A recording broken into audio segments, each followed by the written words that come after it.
Hello and welcome to the two-man power trip of wrestling. I'm your host, JP John Poz. With me today, a very special guest. He is, of course, was part of the Dark Order. He was in AEW, number 5, if you will. He is Mr. Alan Angels. Alan, welcome to the two-man power trip. How you doing? What's going on? How you doing? Pretty good. What's going on in your world? What's up? Nothing. I'm just chilling at home right now. Waiting for the weekend so I can wrestle some more. Yeah, you've been getting around like crazy. You've been all over the place. Yeah, I'm trying, man. I'm trying to just wrestle as much as I can. Just try and make a name for myself outside of AEW and outside of the Dark Order, and just try and make some waves by myself. Was it easy, kind of just getting out there and getting all these bookings? Because it seems like you're like all over the globe here. Uh, you know, uh, I wouldn't say it's easy. You gotta there are certain places that you have to reach out to. Of course, I had my connections and all that stuff prior to AEW, but it was only to on a certain scale. I really only wrestled before AEW. I really only wrestled mostly in the Southeast, so like Georgia, Alabama, North Carolina, Tennessee, stuff like that. But I really wanted um, to reach out more towards right now the West Coast indie scene is like blowing up right now. So like I really wanted to get out here and do some stuff with West Coast Pro and Prestige Wrestling and all that.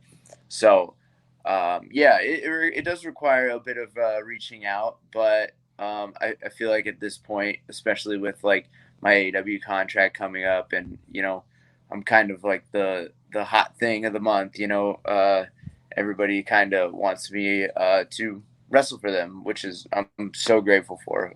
Like for real, like it's so cool to just like I want to be the guy on the indie scene that like everybody wants to wrestle, and I think I'm slowly getting to that point. And I know right now I'm kind of the flavor of the month or whatever, but the hard part is staying relevant and stuff, which is what I'm trying to do.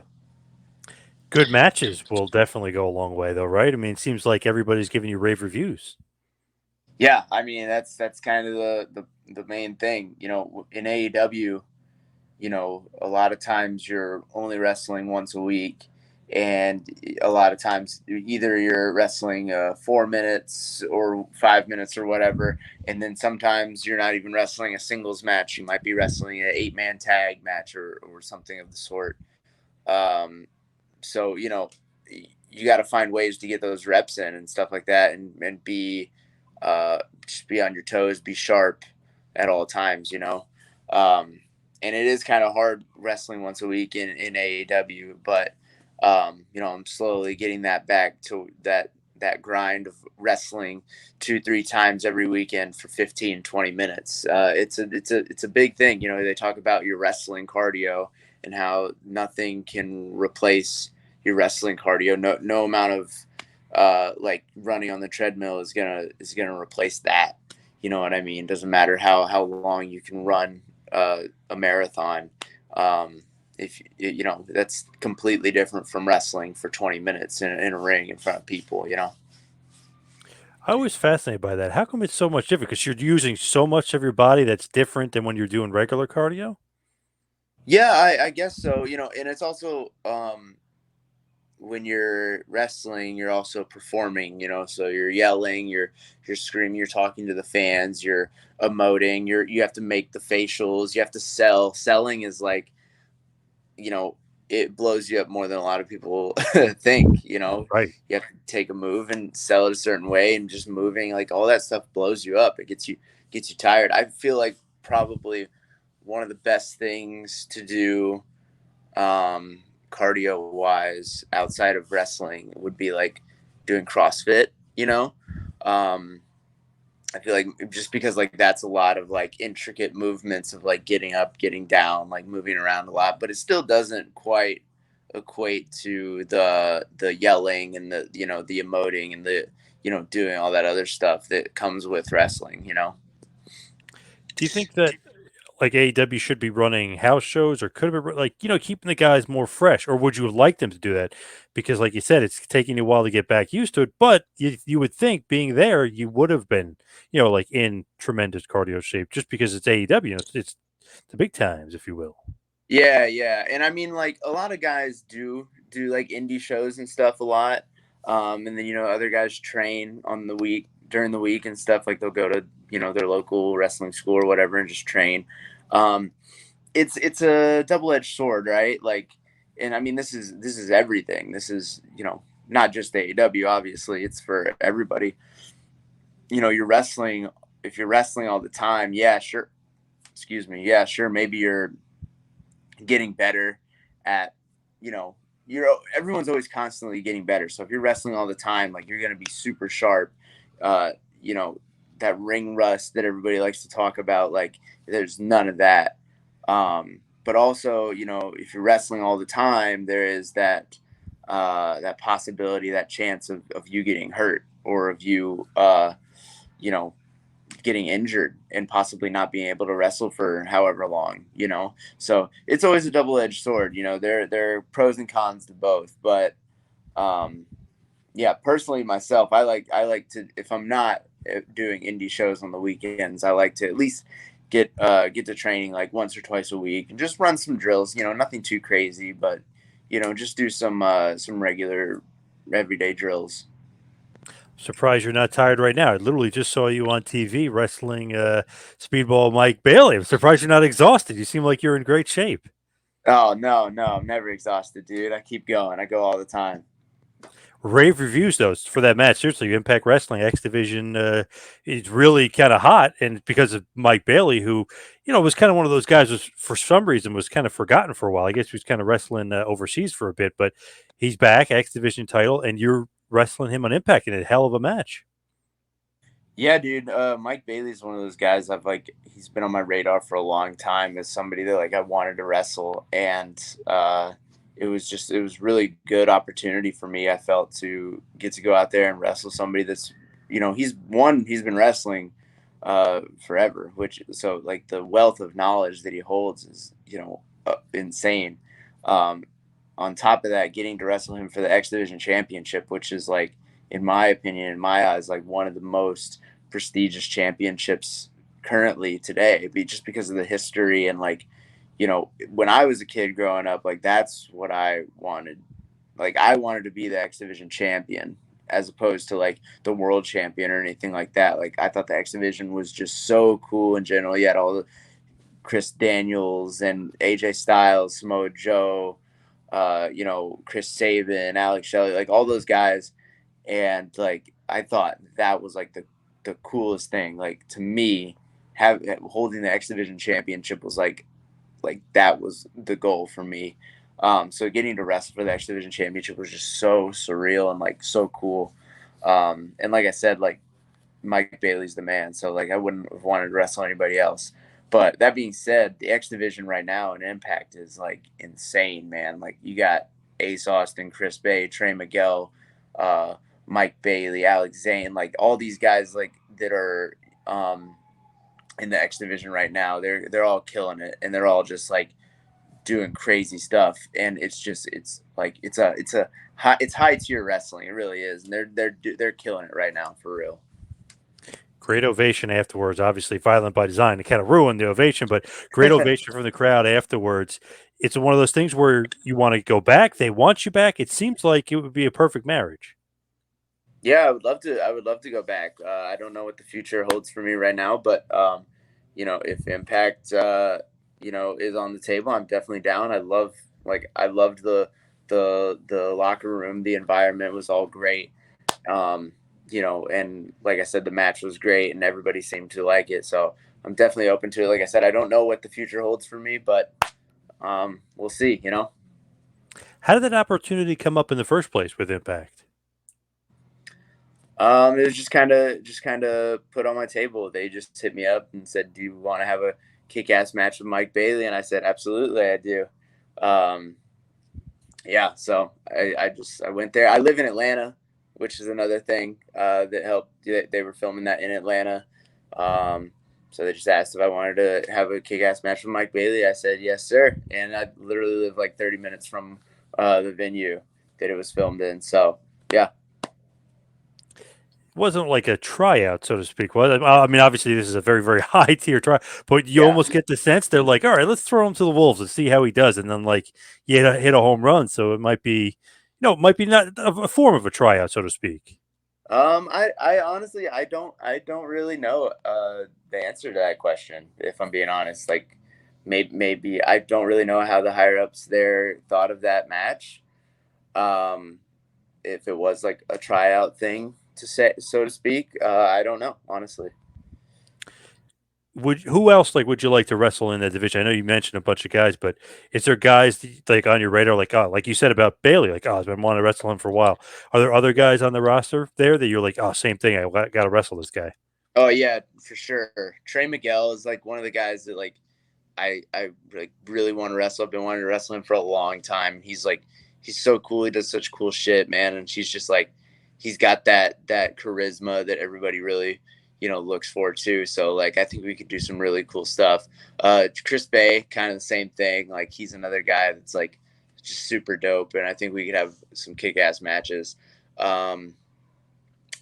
have like I said, Ace Austin, who just did Best of the Super Juniors. That would be a dope match as well. So yeah, like I said, the X division is just like totally stacked. But those three guys in particular, like they would be like really cool to have banger matches with on Impact or anywhere really. So what is the situation with AEW? It was just the contract came up and it's not renewed, and you're moving on. Is that basically the gist of it? Yeah. So the contract, they didn't renew it. They offered me a per appearance deal, which basically just you Right. get paid per appearance, obviously. And I just felt that there wasn't really enough room for me to grow in AEW at the moment, at least. You never know where the wrestling business is going to take you next, but I just felt that. Yeah, maybe it was time for me to try and do my own thing and see if I could, because like I said earlier, I never really got that run on the indies that I really, as a wrestling fan, like that's what I really wanted to do. Like I tell my buddy AC Mack, who's also a wrestler, he's currently the independent wrestling champion, and I told him, I said, man, like your career is kind of the career I like pictured myself having, just because like he's worked up from these smaller independent companies, and now he's like one of the bigger names in independent wrestling, just because just built up from his independent shows and stuff. He's never been signed to a major company or anything like that, and he's now like killing it on the indies, like doing all these cool ass shows, just like traveling the country, defending the title and all that stuff. And I told him, I was like, that's kind of how I pictured my career going, and obviously it's not. But yeah, so again, I just kind of wanted to spread my wings, see what else I could do. I felt like it's kind of hard to have like an independent career while still signed to AEW, because it's like I said, like I was talking about earlier, you never know when you're going to get hurt on one of these indie shows. So if I'm getting paid, per appearance, and I all of a sudden get hurt and I can't, come in for a certain amount of time, you never know. So that on top of just like me really wanting to prove myself um, on other levels was just kind of, my main thing. Do you think that with AEW, it was hard because they were signing so many guys? It's harder to get TV time because it almost seems like the rosters is huge right now. I mean, it's got to be close to 100 guys. It seems like it's crazy. Well, yeah, that's part of it for sure. And this is nothing against those guys. I think all of those guys like are very deserving of the spot that they're in. Um, and I'm not at all uh, angry or anything about any of this. I don't think, like I said, I think all of those guys are like very deserving of where they are right now. But yeah, like I said, I feel like there's no room for me to grow right now. It's just like, um, all those guys come in, and it's just it's definitely harder to get TV time and stuff like that. And there is definitely like, and they are like getting their young guys they're giving them their flowers, so to speak. You know, the Guns and Max Caster, Anthony Bowens, like all those guys are doing great right now. But I just felt like the right move for me was to try and do it on my own. That's all. Take a chance on yourself, right? Bet on yourself. Exactly, exactly. With AEW, just to rewind, how did you get in there, like to begin with? Like, how did you get on the radar? Because it was right during the pandemic, right? Like the very start of the pandemic. Yeah, so we started, you know, the pandemic happened, and I think they did one show at Daly's Place, and then they came and did the shows in Norcross, Georgia, which were in the Nightmare Factory, and you know, they filmed a bunch of that stuff. Like they filmed like 4 weeks of TV, and naturally, like a lot of guys couldn't make it because just the airlines were shut down or whatever. So really, the only people that could be there were the people that could drive. So yeah, and naturally, they needed more people, more extras or whatever you want to call them, and I was one of them because I lived in Georgia and I was in the Nightmare Factory, and yeah, so you know, I got that exposure of wrestling.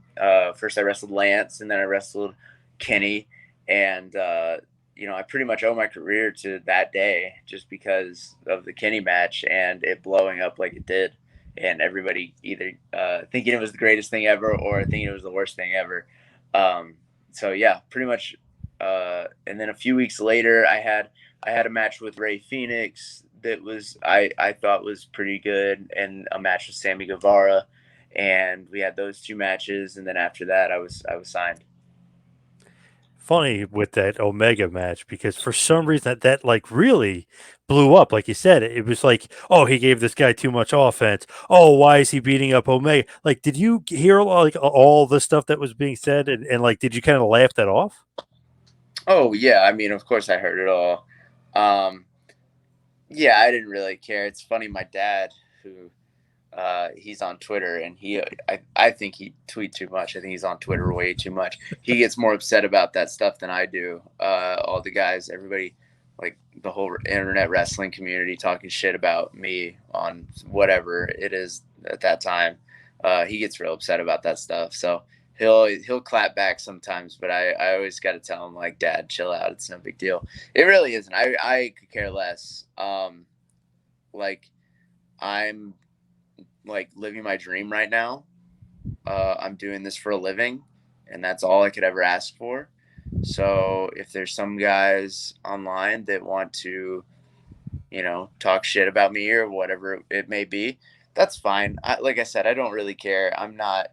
I've never. Sometimes I like those tweets. I just like them just because I think they're funny or whatever. So yeah, I mean, no, it does. It definitely doesn't bother me, and of course I see it all.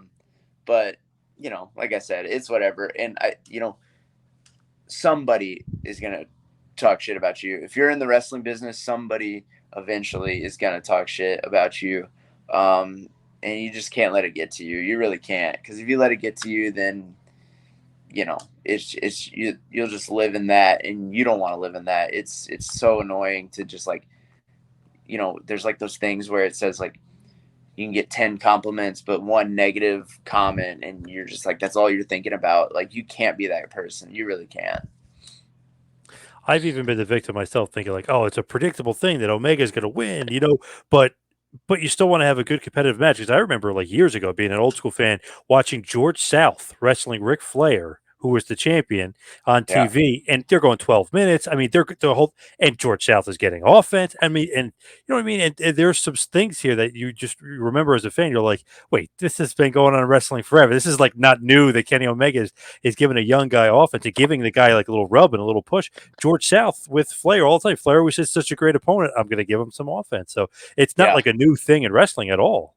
No, yeah. And you know, even Cody told me after the match, he said, you know, just be sure like when you're in that position that you do the same for that next young guy or whatever. So I'm definitely gonna keep that in mind. If I ever am in that position where, you know, I'm the big name on the card and I'm wrestling someone that's relatively unheard of, I'm gonna get, you know, give him some stuff. That's always kind of my thing. So Were you surprised that Kenny gave you some stuff?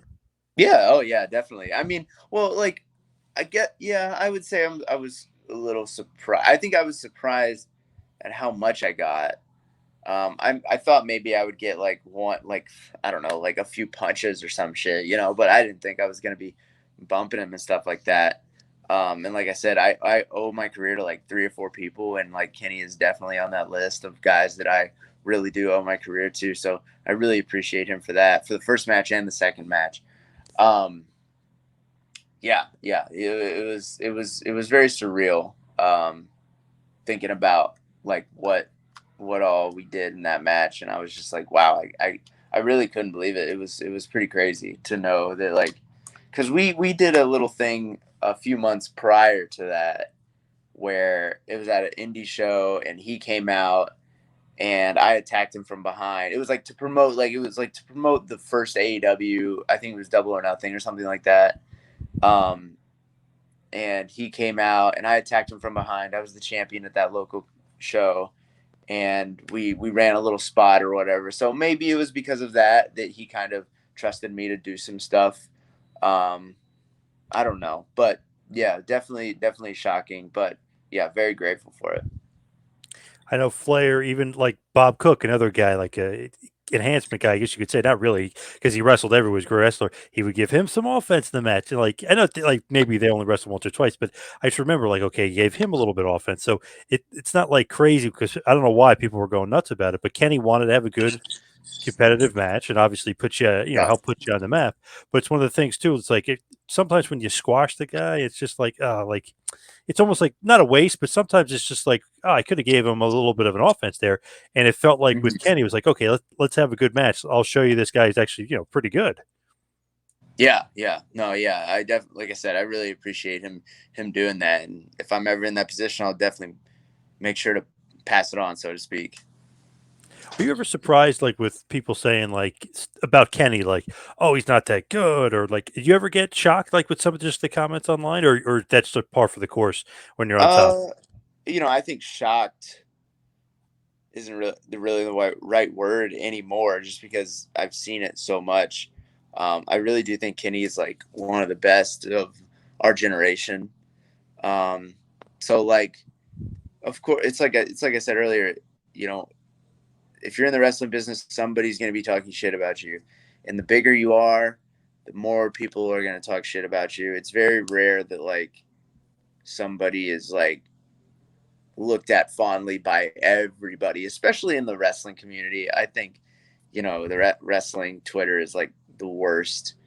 It's just so toxic, and there's like one side of every argument, the other side of every argument. It's like it's just pointless fighting. So, no, I don't. I think a lot of people just want to fight, just want to argue on Twitter. So, and I'm not saying that that those people don't really believe that. They don't really they that maybe they do think that Kenny's not a great wrestler, but I don't know. Everything's opinionated, especially in wrestling. It's such an opinionated thing, and people are entitled to their opinions. They don't have to be dicks about it, which they are a lot of times. But yeah, no. To say that I'm shocked about it is no, definitely not shocked about it. But um, you know, I do think that I would lean on the side of Kenny's one of the best in the world. So It's almost like the Shawn Michaels back in the day. He's such a lightning rod. You know what I mean? That people are like, oh, he's not great, or you know what I mean? They do the opposite of kind of what you would think. yeah, oh for sure, yeah, and that's like a lot of people just want to tweet something that'll get a lot of likes or whatever, or a lot of reactions, so they'll say something shocking, and that's a big thing on Twitter. So yeah, if saying that Kenny Omega sucks will get you a lot of likes or a lot of interactions on Twitter, people will do it. Man, wrestling Twitter, you're right. It's the worst. Yeah. So toxic. A buddy of mine posted like attendance for Impact and said he didn't have the walk ups. He'd update it afterwards, and everyone's attacking him that the number is inaccurate and stuff. I'm just like, he'll post it after the show of the accurate number. Like they'll fight about anything on there. It's crazy. Oh yeah, definitely. They it's like stuff that, like, I don't know. It's, yes, you're right. It's absolutely stupid. To me, though, it's almost good that like they were saying, "Oh, Alan Angel's getting too much offense," because your name just keeps getting brought up. You know what I mean? Yeah. Like it's one of those things where it's like any publicity is good publicity. So your name just kept getting thrown out there, right? Yeah. I mean, yeah, I think it's definitely um it's definitely a good thing. If everybody agreed that it was like a good thing, I don't think it would have been as big of a deal. But because everybody was arguing about it, um, it was kind of a thing. So, yeah, it just brought my name up more and more and more. And I think I was trending at one point, which I thought was crazy that like it would be such a big deal that I was trending on Twitter or whatever. I guess it didn't hurt Omega. I know a bunch of fans. I remember some of the tweets are like, "Oh, that's going to kill his main event push, or he's not going to be like." I don't think it hurt him at all. No, definitely not. Especially like, after that, or I think it was during that, he was the tag team champion. But I thought he had a great run as tag team champions with Hangman, and then an even better run as the world champion. I think he's had one of the better runs in AEW history as the champion. So of course, no, it didn't hurt him. Like everybody's Dave Mel even on the second match, Dave Meltzer put out that whole long thing about he was like sarcastically saying that I ruined his career or whatever, but he was being sarcastic about it. It was this whole thing. Uh, of course, it didn't ruin his career. Like especially nowadays, like um, I don't think anything like that could ruin anybody's career. And I think um, getting over has a lot more to do with having quality matches day in day out than it ever has before. You know what I mean? And back to your point, Flair with who is Tommy Rich? You said? No, George South. Oh, George South. Yes. Um, yeah. Even something like that, I think he understood that like if he can have a good match with anybody, then people will start to recognize that. And it's funny too. I was watching. As I love Hogan, I was watching some old Hogan. He gave Genius, the Genius, who's a manager at this point, but it's still a wrestler. He was giving him offense in this match, and I was just like, didn't kill Hulkamania. You know what I mean? It just No, yeah, yeah, never could never could at that point and that time, there's no way that you were killing Hulkamania or whatever, which I feel like was kind of maybe Kenny wasn't at the top that he like the biggest that he ever was, but he's at the point where he's like a made man. There's no like you can't kill you can't kill it if he's like already a made man. yep. So when did you get signed? It was after the Ray Phoenix match. You said when you got signed. Yeah. So we had the it was like a little back in the when the pandemic started, we were filming 2 days in a row. So we would do Wednesday live, I believe, and then Thursday, and both days. So the first day I wrestled Phoenix, the second day I wrestled Sammy, um, and then I think at the end of that loop, or maybe like at the beginning of the next one, they gave me my contract after that. Who like officially signed you? Is it Tony or Chris Daniels or who's the one that does it? I think it was I think Cody gave me the contract. I don't know like if he was the one. I believe it was Tony's idea because Tony, came up with the whole me being in the Dark Order thing. So yeah. Were you always in the Nightmare Factory or like training with Cody, or is that just because you were in Atlanta and that was close? No. So back then it was only really run by QT, who I was training with at the time. I started at the WWA 4 in Atlanta, run by AR Fox, and then I moved over to it was called the Power Factory back then. I moved over there and started training with QT. So yeah, And then it just became the Nightmare Factory, I guess. And then I think it might have already been the Nightmare Factory. I'm not exactly too sure on the dates and stuff like that. But yeah. you have any sort of connection with Cody or any or no, or was mostly just QT? Mostly QT. Me and Cody are pretty cool, but I was really only trained by QT. When you do get signed and you're there and Tony creates the five and the Dark Order, like, what's your thought process? You're like, okay, you're gonna run with it, or do you get to collaborate? Like, what's going on as far as the character? Oh yeah, I mean, I was super excited. I was excited to do really anything at that point, just because there was no wrestling at all except for AEW and WWE. Those were the only things that were running. Even like New Japan and Impact, I don't think were running at the time. So like, for me to be able to wrestle at all is great. Like, and then to be a part of the Dark Order under a guy like Brodie, was super exciting. So yeah, I was very excited to hear that. What did you think about Brodie, just as far as like his leadership and him being with you guys? Was it just a gimmick, or was he really helping you guys and the young guys at the Dark Order? Did he like take you under his wing? Oh yeah, he definitely, like, he would watch all of our matches and give us advice and all that stuff. Like, when I say us, I mean the Dark Order. But he was like one of those guys that you could ask him anything. Like, even if you weren't in the Dark Order, like, he would give, if you asked him, like, he would watch your match, and he would give back to the younger guys in general, not just the Dark Order. But yeah, he definitely did help all of us, in the Dark Order. Especially like once we started doing the BT stuff, like, he was so like giving to, he wasn't too hyped about it at first.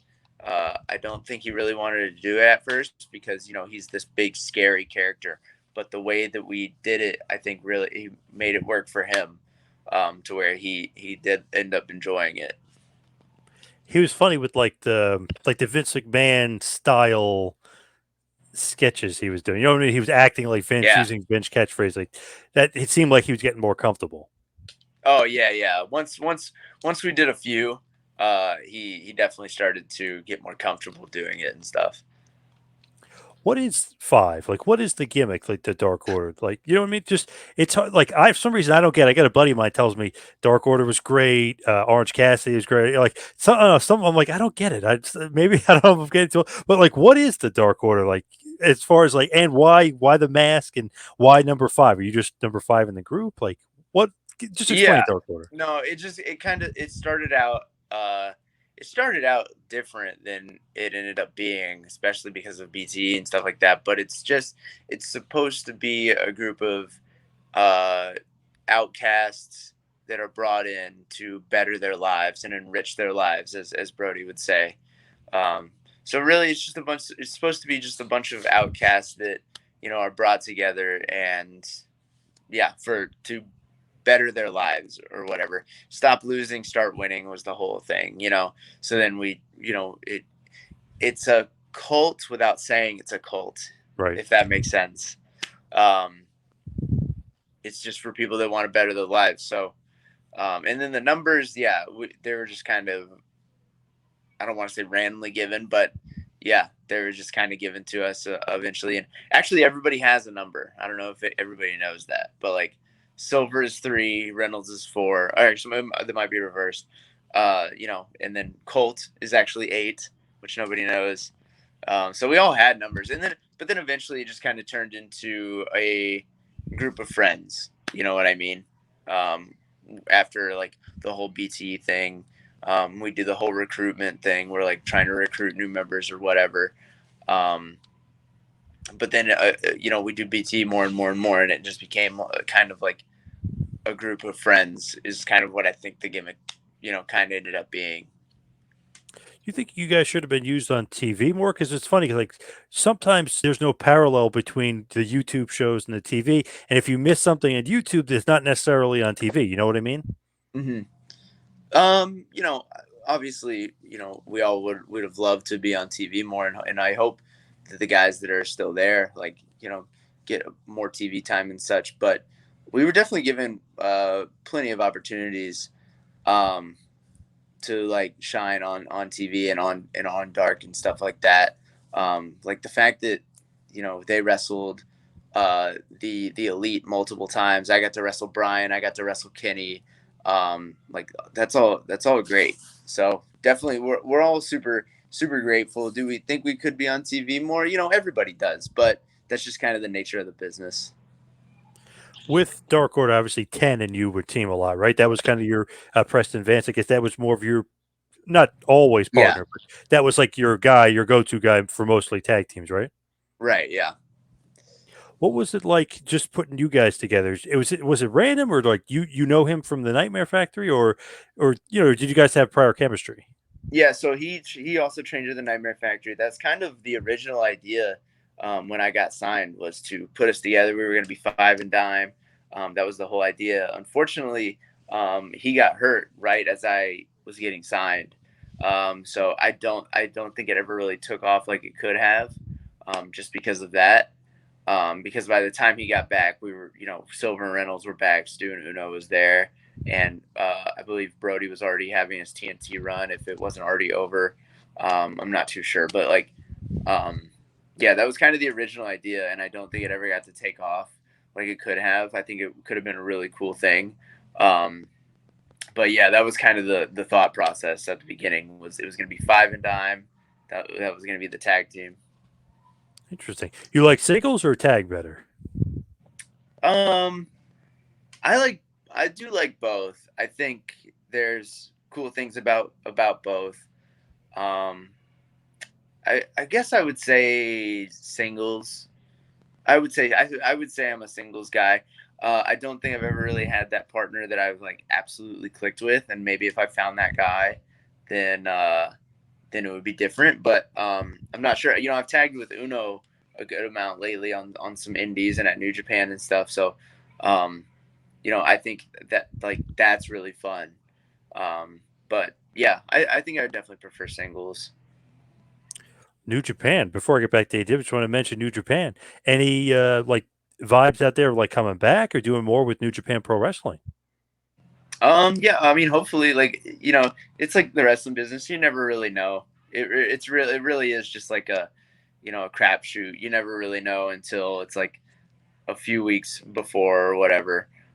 Hopefully, from what I've heard, everybody liked the match that we had. So, I would love to come back for sure. Aussie Open, right? You guys wrestled Aussie Yeah, Open. Aussie Open, What'd you think great. about those guys? That Oh, seemed they're like great. New Japan loves those guys.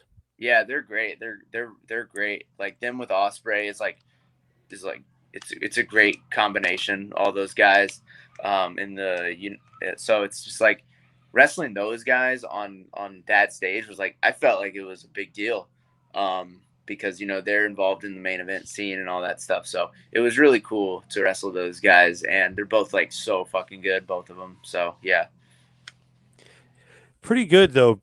Also, like to get in there with those guys because it seemed like New Japan is pushing them a bit. Obviously, with Osprey, the big dog over right. there, or one of the big dogs. So it seems like okay, that's a pretty good spot to be in. Against guys that New Japan actually, is using in a meaningful way. Yeah, yeah. It's like wrestling Bailey, who's the X Division champion. It's like I get to come into the company and wrestle a guy that obviously they have faith in. So hopefully that means that they see something in me as well. For sure. So just want to go back to the Dark Order. When they're putting it together, do you guys think it's too jokey? Like, do you think?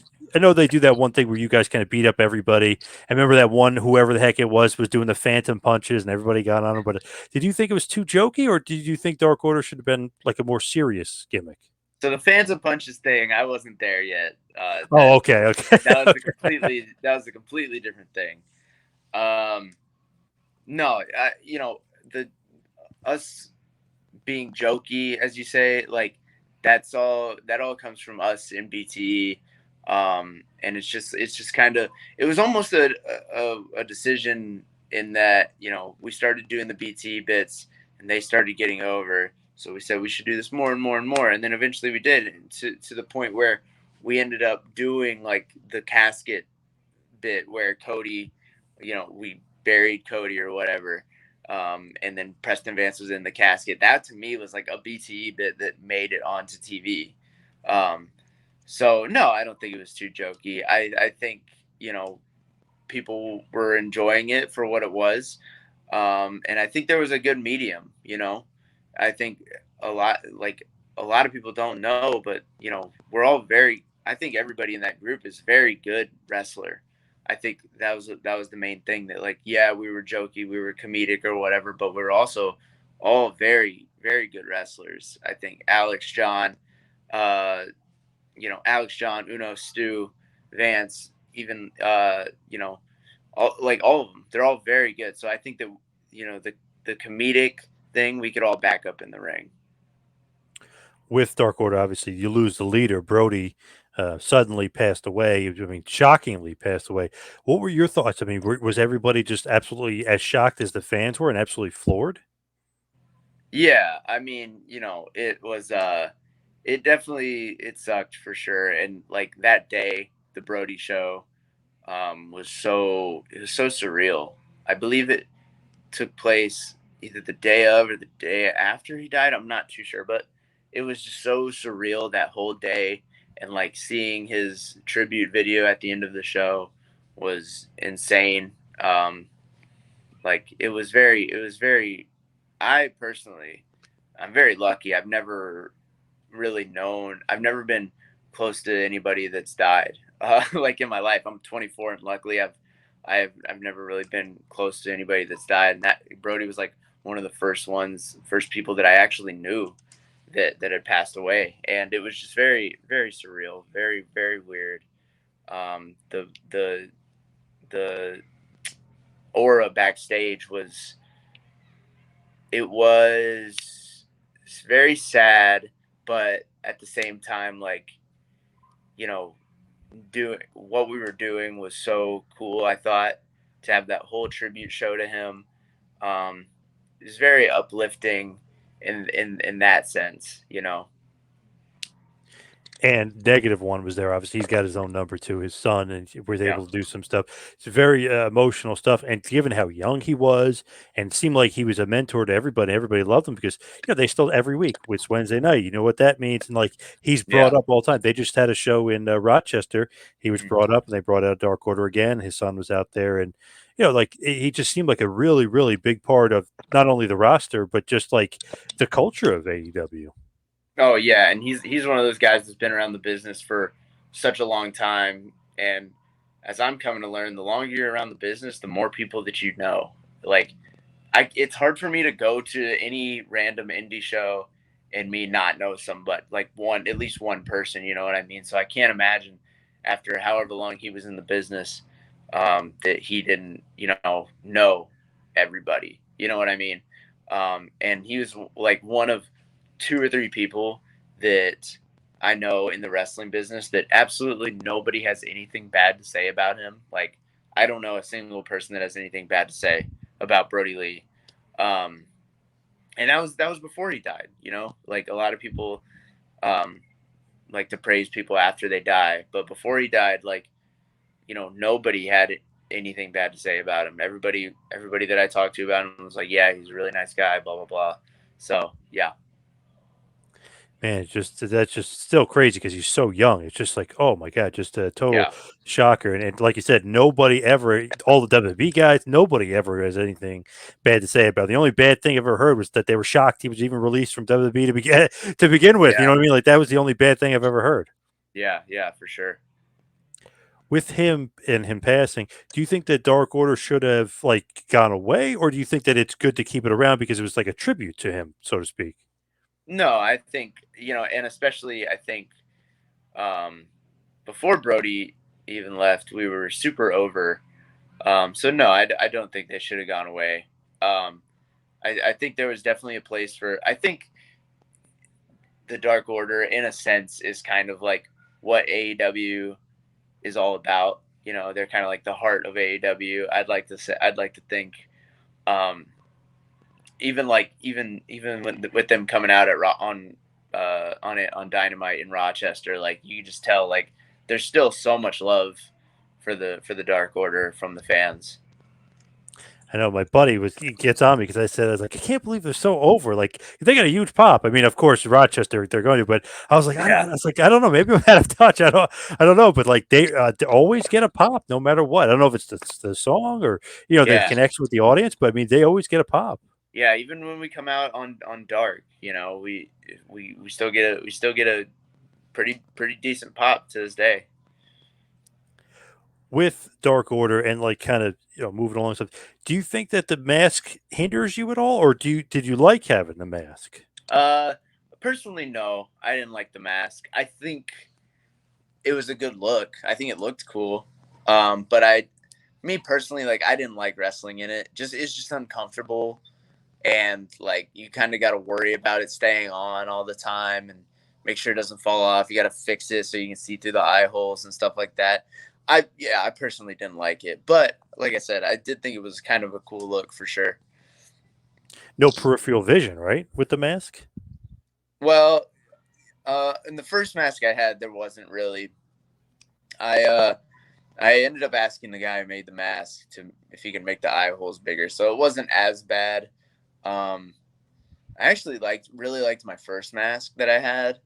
I wish I would have never got rid of it, but I really liked the first mask because it was like tight and it was made of spandex as opposed to later is kind of made of cloth. It was like weird stretchy cloth or whatever.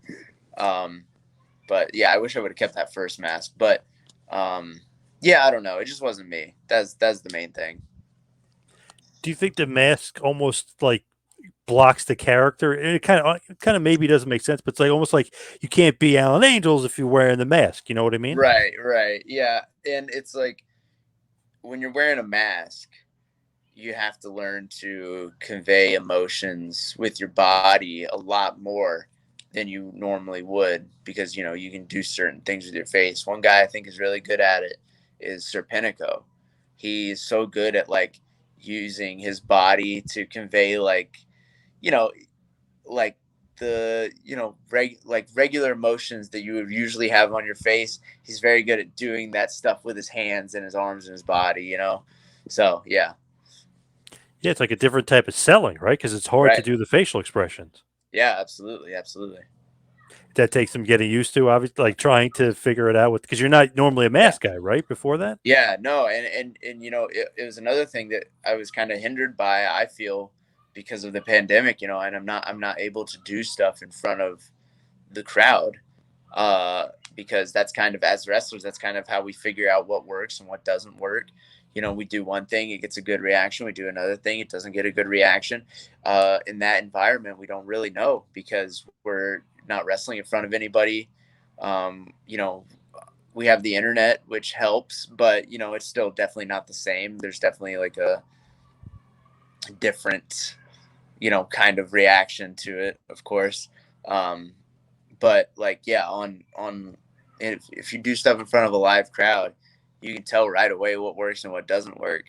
And I feel like me wrestling in the mask, trying to figure out that character, this is a brand new character to me. Not only the mask, but the whole thing as a presentation was a whole new thing to me, and not being able to work with that in front of a crowd, and being able to tell what works and what doesn't work, I feel like it did kind of hinder me, especially at the beginning of my AEW run.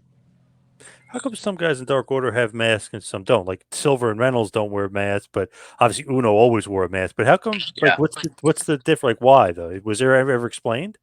Well, you know, Silver and Reynolds, they did have masks at one point, and then Anna also had the little mask over her eyes at one point. Yeah. So everybody did have a mask at one point, except Stu, but he's like supposed to be Uno's like right hand man or whatever. But yeah, we all had masks at one point, and then eventually, I guess it's just kind of like a graduation kind of thing. So you mentioned the Omega rematch. Is that something that he asked for? You asked for? Like, how does that, or is it just the luck of the draw? You're going to have a rematch with Omega. Yeah, I mean, it was just we were building up to the Kenny Hangman match, and it just kind of seemed right. I didn't know about it until I'd heard that maybe I was wrestling Kenny the week before. But it was just a maybe, and then I didn't really know about it until I got there that day. So I don't remember who it was on commentary. I'm trying to figure it out, but they were basically talking about it. This was a rematch.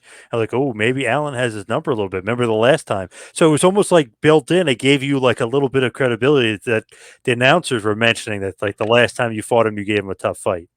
Yeah, and that's all Tony, like, putting all that together, and he was the one that kind of was telling the announcers to say those certain things. So he's pretty good at bringing back old stuff into new stories and rivalries and such. It's even like in MMA, like Chuck Liddell when he was dominant for some reason. Years before, Jeremy Horn always gave him a problem, so he had to have a rematch with him to finally beat him and expel him. But that's almost like Alan Angels always gives Omega a problem. Like, you know what I mean? Like, I like the psychology behind it. Yeah, for sure. I remember listening to the commentary of that match, thinking that they did a really good job. Yeah, it's like they made it seem like 'cause you would think like, oh, it's predictable, but they made it seem like, oh, a little unpredictable, or they're throwing an element in there of unpredictability, like, oh, he's got his number a little bit. Oh, the last time they fought, he gave him a problem. Like it was good. Right, It gave you a little bit more. right. Yeah, absolutely. Like, and I think uh, announcers are one of the most. I don't want to say they're underutilized, but as far as wrestlers go, I feel like every wrestler should go up to the announce team and talk to them and tell them what certain things to put over, because you got to think like that's like the majority of our audience is watching through the TV, and maybe they didn't watch the week before, or maybe they don't know this certain thing, so like telling the announcers to say that stuff can get you over more than anything. You have a very old school mentality because you mentioned the announcers, which is something that a lot of young guys don't do. Like that's genius. And you were talking about listening to the crowd before. Are you more old school, like mentality wise? Yeah, I'd like to think so. I think I'm a little bit of a mix. I am from Georgia, and we do a lot of things old school down there, wrestling wise. Um, I think there, and again, I'm also trained by QT, who's an old school guy in a sense. Um, so yeah, I'd like to think of myself as kind of an old school guy mixed with new school abilities, if you want to call it that. I don't know, but I learned like wrestling, calling it on the fly a lot. When I'm training, I'll have a match. I'll call matches on the fly. So it's like that's kind of an old school thing that I think a lot of people don't know.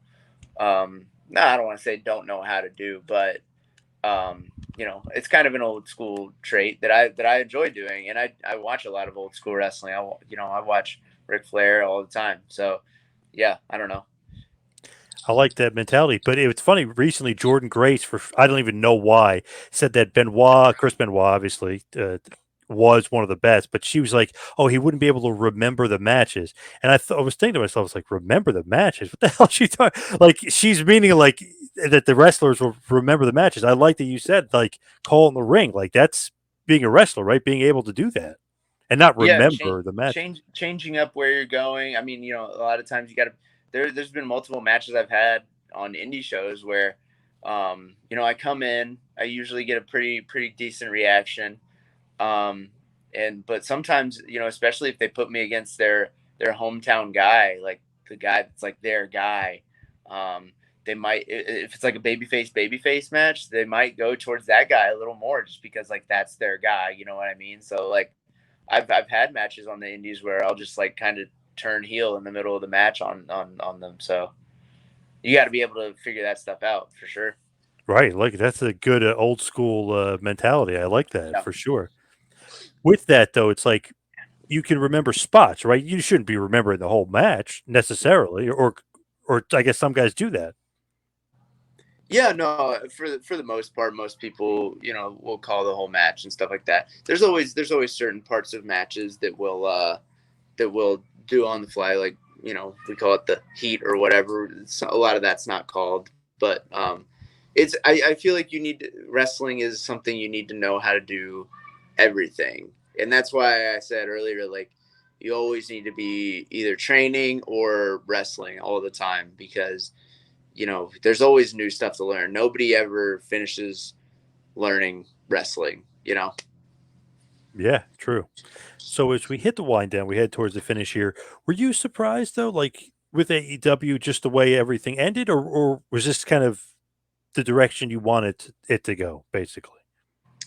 Yeah, I would say, you know, it was a little bit of a shock to me. But, not saying they gave me plenty of time to figure out what I was doing. It wasn't just like a one day, you're gone. It wasn't that. But you know, I don't know. I think I would be happy either way. Wrestling is one of those things you never know what's gonna happen. Back in front of the camera and behind the camera. So it's like you always got to be ready to adapt. I would be very happy if I was still there, but I'm happy not there too. So whatever works. I feel like the cream always rises to the top, kind of thing. if you're good at wrestling, you're gonna find your way one way or the other. So. What was the last match you had there? Was it Daniel Garcia? Was that the last match? So trying to think. I think so. Yeah. Yeah. Garcia was the last match, and that Did you was in know Orlando. you knew it was the last one though? Basically. No, not. I mean, it's funny. I actually kind of had a funny feeling that it was going to be the last one, but no. At the time, I thought I was going to maybe have like one or two more. I wasn't too sure, but it ended up being the last one. Which if I was going to have the last match at AEW, it would be against Garcia because I think he's fucking great. So. Yeah, he's got a bright future for sure. There, for definitely. I think. Yeah, Well, he might be younger than you, right?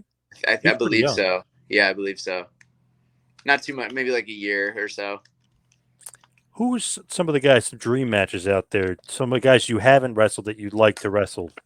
At AEW or Anywhere, just whole world. anywhere? Yep. Shit, man. There's so many guys.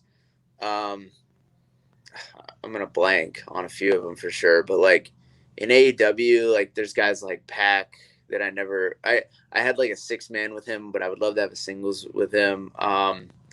There's guys like Darby who I've never wrestled. Uh,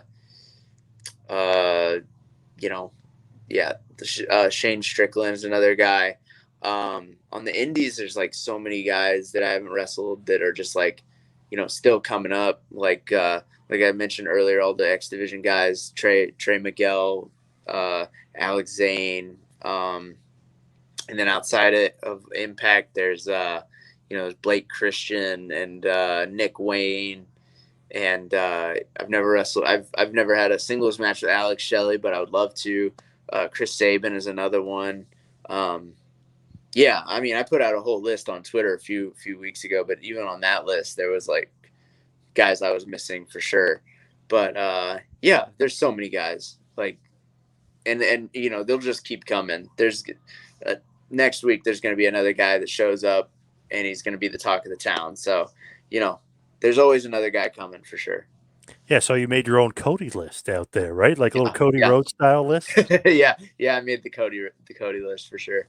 Man, that blew up when he did that. That's crazy. People still like, I mean, you're still kind of copying it in Yeah, a sense, but people are doing that like crazy. Yeah, that was a great idea. yeah, But yeah. People love that stuff though. Like it got a good amount of likes too. So hopefully I get to wrestle a few of those guys. and people love checking lists, Oh yeah, checking off, definitely, right? definitely.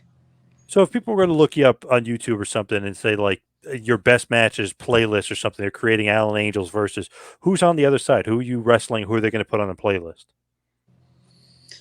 Huh? Like matches I've already had. You're Yep. saying? Yep.